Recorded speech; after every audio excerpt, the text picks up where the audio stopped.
The last lesson, class 12th, Flamingo, chapter 1. Main characters Franz M Hamel. Franz बच्चा है जिसका आखिरी lesson होगा और मेन कैरेक्टर एम हैमल हैं जो कि टीचर हैं.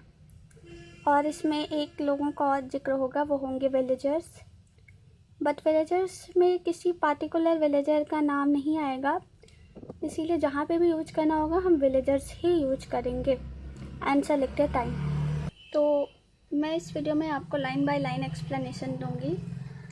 तो अगर आपको वीडियो अच्छी लगेगी तो प्लीज़ वीडियो को लाइक कर दीजिएगा और चैनल को भी सब्सक्राइब कर दीजिएगा. In this story, the French districts of Alsace and Lorraine have passed into Prussian hands. इस स्टोरी में जो फ्रेंच डिस्ट्रिक्ट हैं, मतलब जो फ्रेंच के छोटे छोटे शहर हैं जैसे अल्सेस और लॉरियने, ये प्रोसियंस के हैंड में चले गए हैं.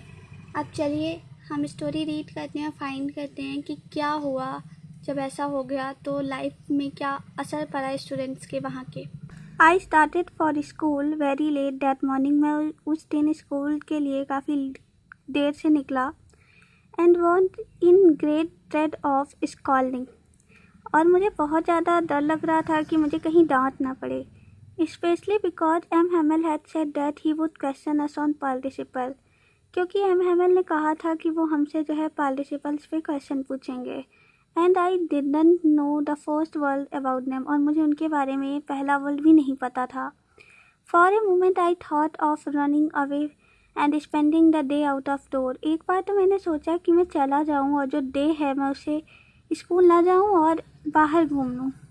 It was so warm so bright. बहुत ज़्यादा वार्म था, बहुत ज़्यादा ब्राइट था. The birds were chirping. जो चिड़िया थी वो चहचहा रही थी. At the edge of full and in open field. बाहर ओपन फील्ड में वुड वे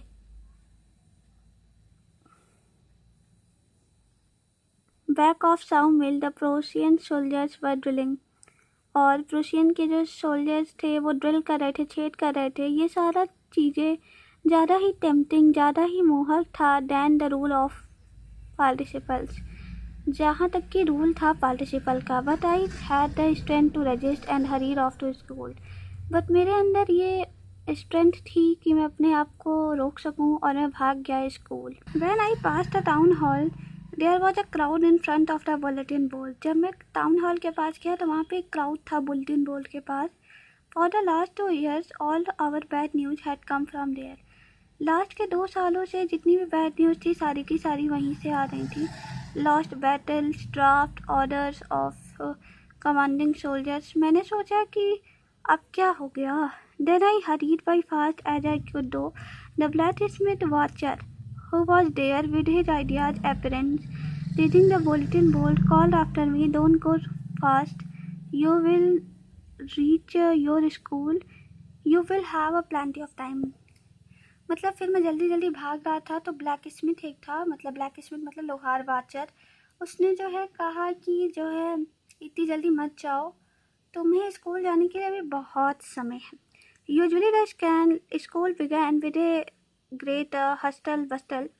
मतलब यूजुअली जब स्कूल चलता था तो बहुत ज़्यादा हलचल होती थी. Which could be heard out in the street, opening of desk, closing, lessons repeated in unison, very loud with our hand over our ears to understand better, and the teacher's great ruler rapping on the table.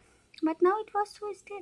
मतलब generally जब आप school जाते हो तो door खुल रहे हैं, door बंद हो रहे हैं, टीचर स्केल कर रहा है, बच्चे आपस में बात कर रहे हैं, ये सारी चीज़ें आपको आवाज़ सुनाई देती थी गली के बाहर से. बट उस दिन ऐसा कुछ नहीं था. फ्रांस को थोड़ा अजीब लगा. मैं हल्ले गुल्ले के बीच में अपनी चेयर पर आके बैठ जाता था जिससे मुझे कोई देख नहीं पाता था. But of course that day everything had to be quiet as Sunday morning. बट उस दिन सब कुछ, जैसे संडे मॉर्निंग के दिन सब कुछ एकदम शांत रहता है, उस दिन सब कुछ एकदम शांत था. थ्रू द विंडो आई सा my classmates already in their places. मैंने देखा विंडो से कि सारे मेरे क्लासमेट्स अपनी अपनी जगह पे हैं. And M Hamel walking up and down with his terrible iron ruler under his arm. और एम हैमल जो है अपनी जगह पे आगे पीछे हिल डुल रहे हैं, स्टेज पे चल रहे हैं और उनके हाथ में उनका वही टेरिबल रूलर है जिससे वो बच्चों को मारते हैं। I had to open the door and go in front before everybody. मुझे डोर खोलना पड़ा और मुझे सबके सामने जाना पड़ा। यू कैन इमेजिन, आप सोच सकते हैं, how I blessed and how frightened I was. मतलब मैं कितना ज़्यादा शर्मा रहा था, कितना डरा हुआ था। But nothing happened. एम हैमिल सा मी and said very kindly, go to your place, kindly France, little France, we were beginning without you. But M Hamel ने मुझे देखा और कहा, अपनी जगह पे जाओ लिटिल फ्रांस, हम तुम्हारे बिना ही शुरू करने वाले थे। I jumped over the bench and sat down on my desk. मैं जंप किया बेंच के ऊपर और अपनी डेस्क पे जाके बैठ गया। Not till then when I had got a little over my fright and did I see our teachers had a beautiful his green coat, his felt shirt and a little black silk cap all embroidered that he never wore except on inspection and prize days. जब मैं seat पे आके बैठ गया तो मुझे realise हुआ कि जो हमारे टीचर हैं उन्होंने तो अपना जो वो प्राइज डेज पे अपना एम्ब्रॉयडर्ड टी शर्ट और अपनी ब्लैक कैप और अपना ग्रीन कोट पहने हुए थे, जो कि वो सिर्फ और सिर्फ प्राइज डेज पे पहनते थे, वैसे नहीं पहनते थे, बट उन्होंने आज पहना हुआ था। Beside the whole school seemed so strange and solemn. और मुझे सारा का सारा स्कूल काफ़ी ज़्यादा सोलेमन और काफ़ी ज़्यादा स्ट्रेंज लग रहा था। But the thing that surprise me most was to see on the last benches that were always empty, the villagers were sitting quietly like ourselves old horser. सबसे ज़्यादा मुझे आश्चर्य इस बात का हुआ कि जो पीछे की सीटें जो हमेशा खाली रहा करती थी, आज वहाँ पे भी विलेजर्स बैठे हुए थे। जो मैंने आपको चैप्टर की शुरुआत में बताया गया था, और उसमें से एक विलेजर था ओल्ड हॉसर, जो और फॉर्मर मेयर, पोस्ट मास्टर, सभी लोग वहाँ बैठे हुए थे। एवरीबडी लुक सैड, सब लोग जो है दुखी लग रहे थे। Hauser had brought an old primer. Hauser ने एक प्राइमर लेके आया हुआ था। Them the several other beside, everybody look sad. Hauser had an old primer and he held it open on his knees with his great spectacles lying across the pages. While I was wondering about it all, M. Hamel mounted on his chair in the same grave and gentle tone which he had used with me. My children, this is our last lesson I shall give you.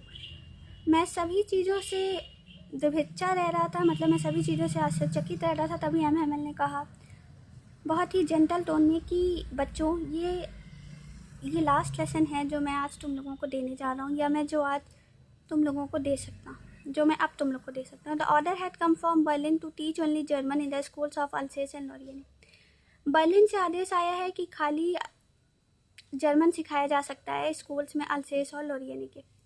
The new master comes tomorrow, नया master कल से आएगा। ये तुम्हारा last French lesson है, तो मैं चाहता हूँ कि तुम सभी लोग बहुत ज़्यादा अटेंटिव रहो। बहुत a thunder clap these words were to me. ये सारी चीज़ें मेरे लिए एक बहुत बड़ा वज्रपात के समान थी। थंडर क्लैप मतलब वज्रपात। On the breaches that was what they had put up at the town hall.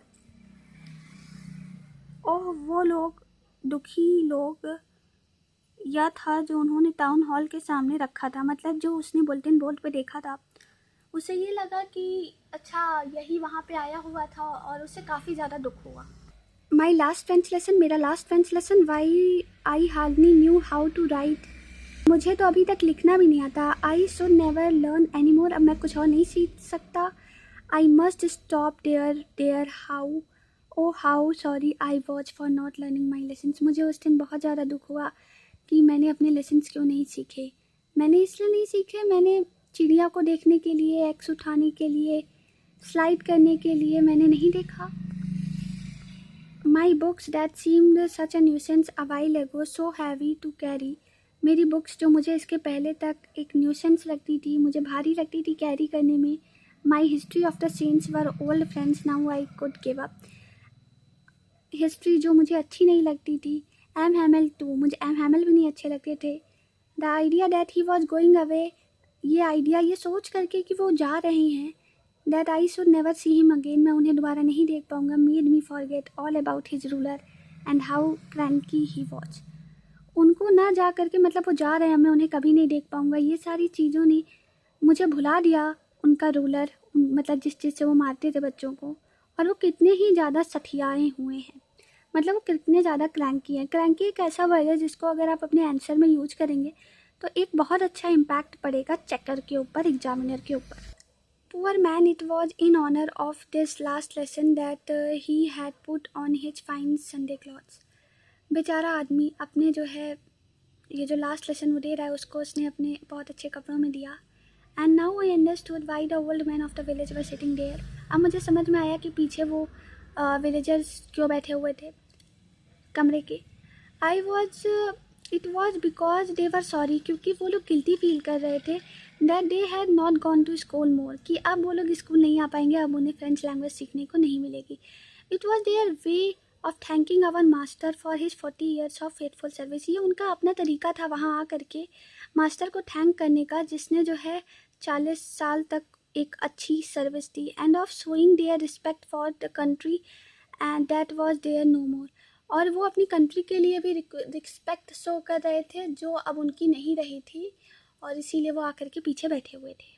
तो आगे का चैप्टर हम पढ़ेंगे नेक्स्ट पार्ट में, तो नेक्स्ट पार्ट के लिए वेट करते रहें, जल्द ही आएगा। और अगर आपको ये वीडियो अच्छा लगा हो तो प्लीज़ वीडियो को लाइक कर दें और चैनल को भी सब्सक्राइब कर दें।